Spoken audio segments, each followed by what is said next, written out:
আসসালামু আলাইকুম।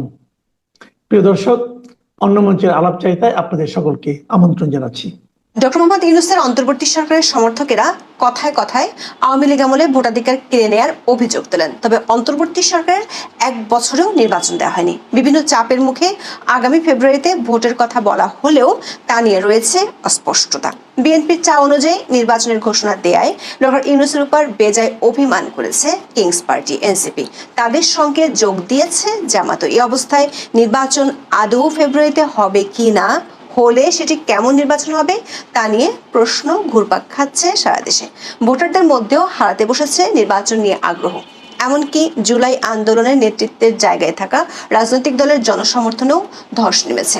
আবার অধ্যাপক ইউনূস ঘোষণা দিয়ে বলেছিলেন দেশে আওয়ামী লীগের অস্তিত্ব থাকবে না, কিন্তু এখনো জরিপে তার কিংস পার্টি এনসিপির চেয়ে বহু গুণে মানুষ আওয়ামী লীগকেই ভোট দিতে চায়। জরিপ বলছে নির্বাচনে কাকে ভোট দিবেন সেই প্রশ্নে সিদ্ধান্তহীন মানুষের হার এক বছরের ব্যবধানে বেড়েছে 10%। এর অর্থ হলো যেসব দলকে নিয়ে আগামী নির্বাচন হওয়ার কথা তাদের বিষয়ে দিনে দিনে বাড়ছে নেতিবাচক মনোভাব। এমনকি ম্যাজিক ম্যান ডক্টর ইউনূসের শাসনামলে দেশের রাজনৈতিক ভবিষ্যৎ নিয়ে আশা হারাতে বসেছে সাধারণ মানুষ। চলুন যাওয়া যাক বিশ্লেষণে।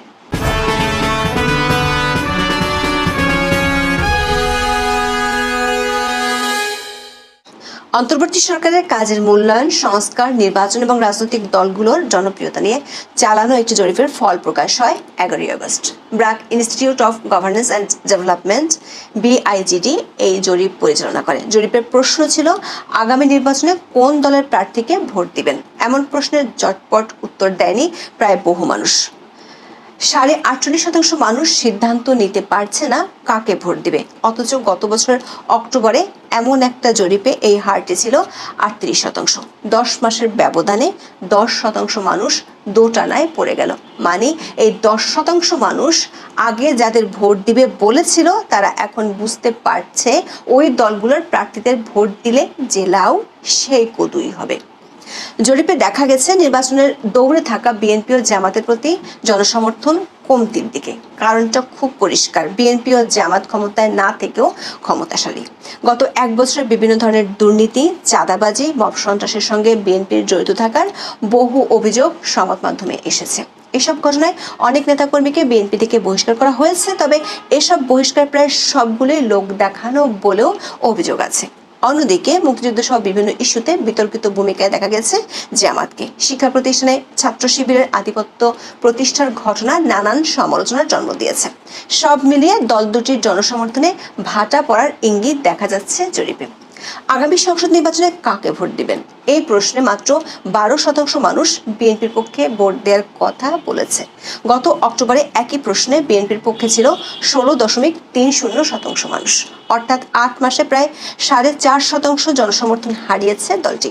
অন্যদিকে এখনো 10.40% মানুষ জামাতকে ভোট দেওয়ার কথা জানায়।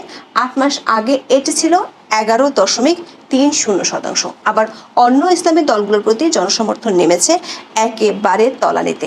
গত অক্টোবরে তাদের প্রতি জনসমর্থন ছিল 2.60% মানুষের, এখন তা নেমেছে মাত্র 0.7%। দর্শক, জরিপে কিংস পার্টি এনসিপির কিছুটা জনসমর্থন বাড়ার কথা বলা হয়েছে। গত বছর অক্টোবরে তাদের প্রতি 2% মানুষের সমর্থন ছিল, 8 মাস পর তা বেড়ে হয়েছে 2.80%। মজার বিষয় হলো আগামী নির্বাচনে আওয়ামী লীগকে বাইরে রাখার বিষয়ে সব আয়োজন প্রায় শেষ করেছে সরকার ও তাদের মিত্ররা। এরপরেও জরিপে অংশ নেওয়া 7.30% মানুষ বলেছেন তারা আওয়ামী লীগকে ভোট দিতে চায়। আওয়ামী লীগের কার্যক্রম নিষিদ্ধ করা হয় 10 মে। এর 6 মাস আগে বিআইজিডির জরিপের সময় 8.90% মানুষ আওয়ামী লীগকে ভোট দিতে চেয়েছিল। দলটির কার্যক্রম নিষিদ্ধ করার পরেও এই হার কমেছে মাত্র 1.5%। আবার তাৎপর্যপূর্ণভাবে কাকে ভোট দিতে ইচ্ছুক সেটি বলতে না চাওয়ার হার বেড়েছে ঠিক 1.5%। দর্শক, গত বছরের 30 অক্টোবর ব্রিটিশ সংবাদ মাধ্যম দ্য ফিনান্সিয়াল টাইমসকে দেওয়া এক সাক্ষাৎকারে অধ্যাপক ইউনূস বলেছিলেন বাংলাদেশে আওয়ামী লীগের কোনো স্থান নেই।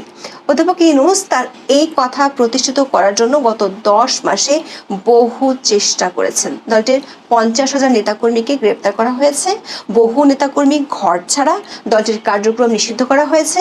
তারপরও কেন তার কিংস পার্টি এনসিপির চেয়ে দেশের মানুষ বহু গুণে আওয়ামী লীগকে ভোট দিতে চায়? গত অক্টোবরে জরিপে অংশ নেওয়া 12.90% মানুষ তাদের পছন্দ জানাতে রাজি হননি। এখন সেই হার দাঁড়িয়েছে 14.4%। প্রশ্ন হলো, অন্তর্বর্তী সরকার যেখানে ইতিহাসের সেরা বাক স্বাধীনতার সময়কালের দাবি করছে, সেখানে রাজনৈতিক পছন্দ জানাতে অনাগ্রহী মানুষের হার বাড়ছে কেন? আবার সবার অংশগ্রহণে নির্বাচন হলে পছন্দ জানাতে অনিচ্ছুক এই প্রায় 14.5% মানুষের ভোট কোন দলের পক্ষে যাবে? আবার সিদ্ধান্তহীনতায় ভোগা ভোটারের হারও কেন দিনে দিনে বাড়ছে? কেন জুলাই আন্দোলনের মিত্রপক্ষের রাজনৈতিক দলগুলোকে নিয়ে সিদ্ধান্তহীনতায় ভুগতে শুরু করেছেন বেশিরভাগ ভোটার? মাত্র 8 মাসের ব্যবধানে 10.5% মানুষ তাদের আগের সমর্থন থেকে সরে এসেছে। সব দলকে নিয়ে ভোট হলে তারা কোন দলকে বেছে নিতে চাইবেন?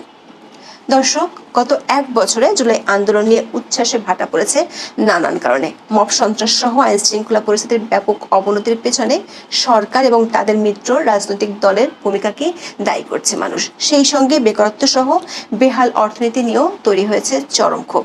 সরকার ও তার মিত্ররা যেসব বিষয় নিয়ে মেতে আছে, সেগুলো নিয়ে মানুষের অনাগ্রহ ফুটে উঠেছে জরিপে। সংবিধান ও নির্বাচনী ব্যবস্থার সংস্কার নিয়ে ডক্টর ইউনূস ও তার মিত্ররা মেতে থাকলেও মানুষের মূল চাহিদা আইন শৃঙ্খলার উন্নতি। জরিপে কোন সংস্কারগুলো প্রয়োজন বলে মনে করেন, এমন প্রশ্নে একাধিক উত্তর দেওয়ার সুযোগ ছিল। এই প্রশ্নের উত্তরে সবচেয়ে বেশি 30% মানুষ আইন শৃঙ্খলার উন্নয়ন করতে বলেছেন। এরপরই আছে আইন ও বিচার ব্যবস্থার উন্নতি এবং অর্থনীতি বা ব্যবসা চাঙ্গা করা। মানুষ নিত্য প্রয়োজনীয় পণ্যের দাম কমাতে বলেছে বেকারত্ব কমাতে। এর বাইরে রাজনৈতিক অস্থিরতা ও অসহনশীলতা কমানো এবং নির্বাচনী ব্যবস্থার সংস্কারের কথা বলেছেন 19% মানুষ। অর্থাৎ নির্বাচনী ব্যবস্থার সংস্কার নিয়ে এনসিপি জামাত মেতে থাকলেও দেশের বেশিরভাগ মানুষ একে গুরুত্বই দিচ্ছে না। তারা জোর দিচ্ছেন আইন শৃঙ্খলা পরিস্থিতির উন্নতি সহ তাদের জীবন মানের উন্নয়নে।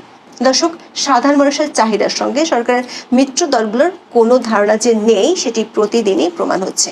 মানুষ যেখানে জীবনের নিরাপত্তা দাবি করছে, সেখানে সরকার সমর্থকেরা হাজির করছে নিত্য নতুন বাহানা। এমনকি এনসিপি ও জামাতের মতো বেশ কিছু দলের ভূমিকায় স্পষ্ট নির্বাচন পেছানোই তাদের মূল লক্ষ্য।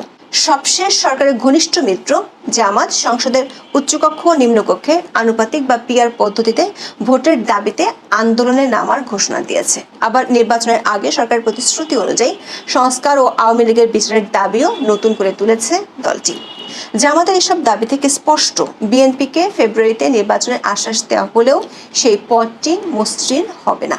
জুলাই ঘোষণাপত্রের পরপরই হতাশা জানায় জামাত এবং এনসিপি। এবার জামাতের পক্ষ থেকে এলো আন্দোলনে নামার ঘোষণা। বর্তমানে সক্রিয় দলগুলোর এসব কৌশল এবং নির্বাচনী অস্পষ্টতার কারণে তাদের প্রতি কমছে জনসমর্থন, আর সেটাই বেরিয়ে এসেছে বিআইজিডি এর এই জরিপে অংশগ্রহণকারীদের সর্বোচ্চ অংশ এখনো মনে করছে বর্তমান কাঠামোতে নির্বাচন হলে বিএনপি জিতবে। তাদের প্রতি জনসমর্থনের হার মাত্র 12% হলেও দলটির জয়ের ব্যাপারে নিশ্চিত 38% মানুষ। গত কয়েক মাসে জামাত এবং এনসিপির চরম হাঁকডাকের পরেও মাত্র 13% মানুষ মনে করেন আগামী নির্বাচনে জামাত জিতবে। এনসিপির জয়ের সম্ভাবনা দেখছেন মাত্র 1%। অর্থাৎ যারা এখন এনসিপি করছেন তাদের বেশিরভাগই জানেন আওয়ামী লীগকে বাদ দিয়ে আগামী নির্বাচন করা হলেও এনসিপির প্রার্থীদের জামানত হারাতে হবে। এমন অবস্থায় স্বাভাবিকভাবেই নির্বাচন পিছিয়ে দেওয়ার চেষ্টা করবে জামাত ও এনসিপি, আর বিএনপি চাইবে জনসমর্থন আরও কমার আগেই ভোটে জয়ী হয়ে সরকার গঠন করতে। প্রশ্ন হলো, এই সমীকরণে শেষ পর্যন্ত কারা জিতবে? ভোটের মাধ্যমে ক্ষমতায় না যাওয়ার বিষয়টি বুঝে ফেলা এনসিপি এবং জামাতকে কোন কৌশলে নিয়ন্ত্রণে রাখতে পারবে বিএনপি? আবার ডক্টর ইউনূসী বা এসব জরিপ থেকে নতুন কোন খেলার ছক কষবেন?